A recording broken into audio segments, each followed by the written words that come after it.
My hair is absolutely awesome today. Look at that. Well, hey fellas, welcome back for the final episode of the B17 adventure. I was going to put together some videos on how I paint it, but I didn't really want to stop and shoot film and take the time to do that. I was already a little over 3 weeks in when I started painting, so I kind of just wanted to get on with it, to be honest with you. But in my opinion, it turned out great. Probably my favorite build that I've done. Not necessarily the building part, but the finished product. Yeah, I love the looks of the plane. Didn't know much about B-17s when I started. I got a few books and read some stuff on them. But it's a great looking plane, and it was a pretty good kit overall. In fact, I'd keep it if it wasn't already bought and paid for. So, let's take a look at what we got. All right, here it is. Start at the top. I didn't do any pre-shading on this, just primered in gray, and then all the shading was done after the fact. I normally either pre-shade panel lines or black base. This one I tried something different and didn't do any of that. I did use about 5 different shades of, excuse me, of olive drab, and I actually mixed it up beforehand with varying amounts of white. That way I could keep it consistent if I had to go back and shade something rather than mix it in the color cup. So all this is done with post shading. You can see the wings. I don't know if you can see that. What I did is I started off and sprayed the top portions with the lightest shade that I had. It was like 40% white. Then I used the salt technique. Basically put water on it, throw some salt on there, let it dry, and then I painted the darker varying shades over the model, and you can kind of see how that turned out. Kind of gives it a patchy, worn appearance. I did spray the front of these engine cowls with aluminum, and then sprayed that with hairspray. And then once I got it painted, I kind of chipped along the front. You can see a little bit of chipping there. For these flaps back here, after I painted it, what I did is I just masked off these areas, and then spray painted some aluminum to kind of give it a little artistic flair. And then I did do a little bit of sponge chipping along the top in a couple different areas, like around the windshield. See that? The smoke stains, that was a mixture of deck tan, sepia ink, and NATO black in different layers to try to get that looking the way some of the reference pictures that I had. The streaks coming out of these vents were all NATO black, and I just taped off here and then airbrushed the streaks in. The owner wanted these green splotches that apparently they painted, I assume, in the field on some of the B-17s. And I looked up the federal standard code for that specific green, mixed it up, and then just free-handed these splotches. Then I went over with, after I did that and I masked off and painted the aluminum areas along the fins, and then the black along the front of the wing. Inside you can see a lot of the cockpit if you look down in there.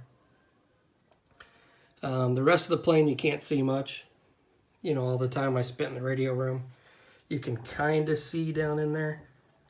You can see the headphones I put in.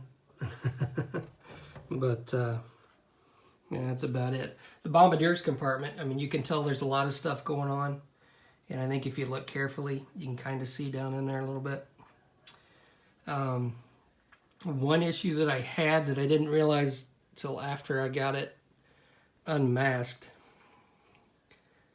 was this little part here.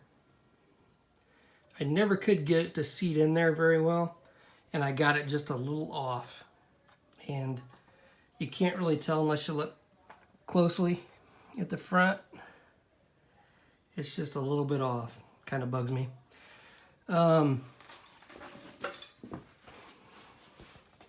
This area right here, what I did is I took some deck tan. I masked that off and then just put a light coat of deck tan to give it like a appearance of a seal, or sometimes that plexiglass gets weathered a little bit more right there and dirty. So I did that. The propellers I think look really good on there. All that chipping that I did. The gun barrels,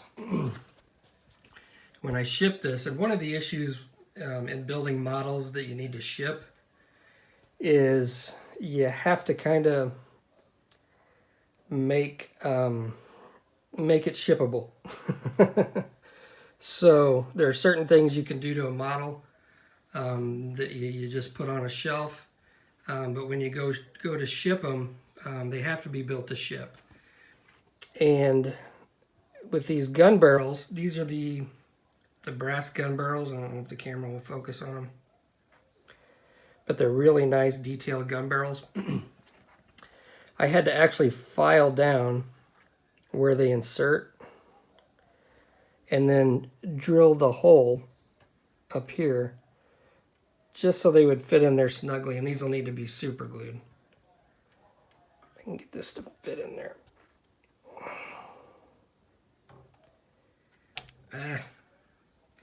And I dropped it. But anyway, those need to get super glued in, and I will let the owner do that. These little antennas down here,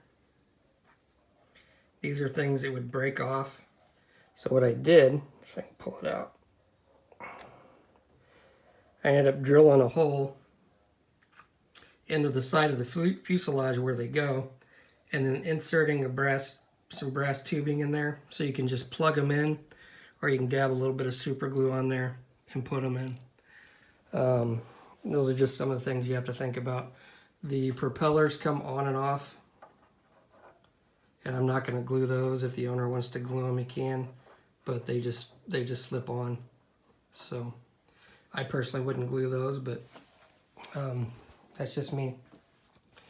The gun barrels up here on the top turret, I put 5-minute epoxy. I can ship these off the plane, so I can package them pretty well, so I don't have to worry about those coming off. The rear gun barrels, same thing, they come in and out, and I would recommend super gluing those in. I made the little flash hiders out of brass tubing. I just cut the tubing, and then they would fit around the gun barrels, and then filed away, or filed an edge on them so they look like the flash hiders. The wings do come off. They're pretty easy to get on and off. You just got to grab it a certain way, and I'll show you how I do that here in a little bit. The flaps all come on and off. I didn't glue any of those. They're on there pretty good. Just a push fit. The owner's been in contact with me and I know he really wants these gun barrels sticking out, the waist guns, and I did too.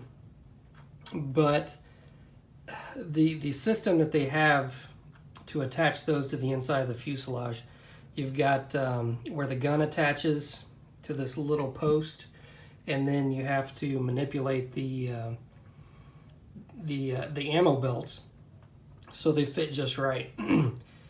And in order to do that, and because I had the brass gun barrels, it would have been so difficult to paint it. And then once you handle the plane, or you try to ship it, if you knock those gun barrels a little bit, it's gonna break off the entire gun and the ammo belts, and you're gonna have that rattling around inside. And trying to get that back in there will be a super pain. And so I decided to close them up. I've been talking with the owner. He may want me to open them up. I don't know, but I would be happy to do so. But yeah, that's one of those things when you build a model to ship. you gotta kind of take that into consideration. But and the same thing with this Top Gun, the way that's attached. If I had that sticking out, it's such a small attachment point, and the plastic's pretty fragile. If you bump it, then you know you got a good sized problem that's not that easy to take care of. So I closed that up as well. This little antenna up here was kind of a pain. I always debate on whether or not to put antennas and stuff like that on. And I did initially, but then immediately it broke off. So I just left it off, and then I glued it in with some Tamiya when I was finished, and then touched up. These little blue lights along the top, they were just little nubs of plastic that were supposed to represent lights. So I cut those off, took my Bondic, my UV light glue, and put little dabs on there, and painted them up. That's typically how I do lights, like small lights, rather than mess with plastic. And they didn't have any clear plastic parts. I guess you were just supposed to paint them silver and then the blue color, but I don't think they would have looked as good. Same thing with these lights down here on the outer wing lights. That can come into focus. Either way, that's Bondic as well. I did that on both wing tips. So that's about it for the top portion.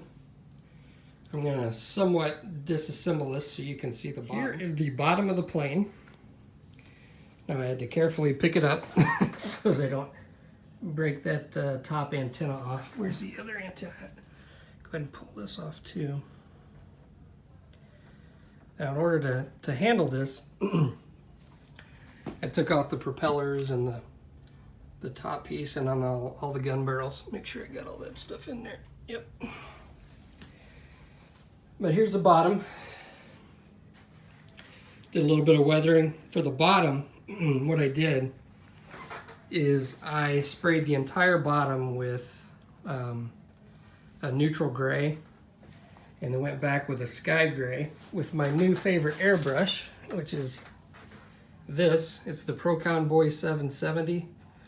I think it's comparable to the Iwata, what is that? The Iwata Micron, custom Micron. Awesome airbrush. This was like 200 bucks, but it was well worth the money. So anyway, I took the sky gray, and with my new airbrush, I went in and basically did almost like a black basing technique, where I've got the darker on the bottom, and then I went along and just did random shades of sky gray within the panel lines. I really like how that turned out. Then I did some streaking along the bottom with an airbrush, same mixture I used for the top. The superchargers, I can't exactly remember how I did that. It was like a base of like a dark black, and then I went over it and airbrushed different shades of sepia and like a tan color, and then splotched in with a sponge different shades of like tan and browns, and then used some pigments and did the same thing, brushed some pigments on there, and I think those turned out really good. The wheels and tires, those are those resin wheels and tires, and They fit in there pretty good. It might be a little off, but you can't really tell. It's one of those things you don't really know until you get them in there. This one's straight up and down. This one's just a little bit canted. I haven't actually seen a B-17 in person, but I can't imagine everything being perfect. Let's see, the Bombay. Oh, this Bombay gave me a hard time. These missiles, I broke them off like a couple times, or the bombs I broke off a couple times. Ended up having to rearrange and do some things, but those were kind of a pain in the ass. The bottom turret, the Sperry turret on the bottom, the gun barrels are fixed. I use 5-minute epoxy on those as well. But there are two little like notches that fit into here. These little notches right here. They fit into these slots, and you just stick them in there to where the notches go, like this. And you just kind of have to be gentle and move them around a little bit, and then they catch, so then you can't pull it out. That's how those go in. And then the rear landing gear, again, it's the resin wheels. Let's see, I think that's about it. The base, I got that painted. Only took me a few hours. What I did is I printed off, used my Photoshop program and printed off a larger size of the nose art. I made a mask. First I sprayed this the same olive drab that I did the plane, and then the same neutral gray and sky gray on the bottom. And then I took my mask that I made, put it on there, sprayed everything white, and sprayed the yellow letters. And then I went and hand painted, you know, all the detail inside, and then the black lines. It's not perfect, but it does give the hand painted feel that a lot of the nose art I think was hand painted. So, but yeah, it's a pretty good representation of what's on the side of the plane. Then I made a mask to do all the rivets, and like I did the last time, I just sprayed the rivets. It didn't take that long, but yeah, I think it turned out pretty well. And that is about it. I'm going to set up my camera, and then I'll just show you how the wings come on and off. The owner was kind of concerned about that, so basically it'll be kind of like a tutorial on how to assemble and disassemble. Alright, so you got to be careful where you grab this thing. Before you put the wings on, like the delicate parts are going to be the Bombay doors. I mean, I've got them on there pretty good, but you know, there's a potential to knock those off. And then this little antenna on the top. So what I do is I grab it right along here, along the bottom of the fuselage, and I take the wings off. I just kind of give it a push underneath, and they pop up, just like that. And I put them on. It's pretty simple. I still got it grabbed in the same spot. Make sure I don't knock that antenna off, and just slide them on and lock it into place. Same thing with the other side. And make sure the Sperry turret's not in there so you can grab. Otherwise you're going to knock that Sperry turret off. Same thing with this side. Give it a bump. Okay.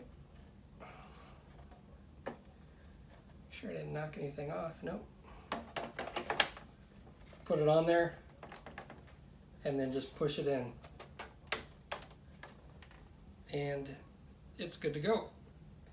And then these come off just like this. Let's put them back on. So that's how you do it. And then once you get the wings on, pop this off again. You can Once you get the wings on, then you can set it on the stand, and then put all the other stuff on, propellers and the gun barrels and all that stuff. I'd put on after it's on the stand. Put those on last. So that's it. The next kit I'm gonna do is probably a resin Vietnam tank for a guy that I've been building a lot of planes for. Gonna be something out of my comfort zone, and I didn't realize how difficult it was gonna be until I looked at it. So that should be a fun adventure. So I might shoot some video on that, maybe not, I don't know. But if I don't, I'll see you on the next build.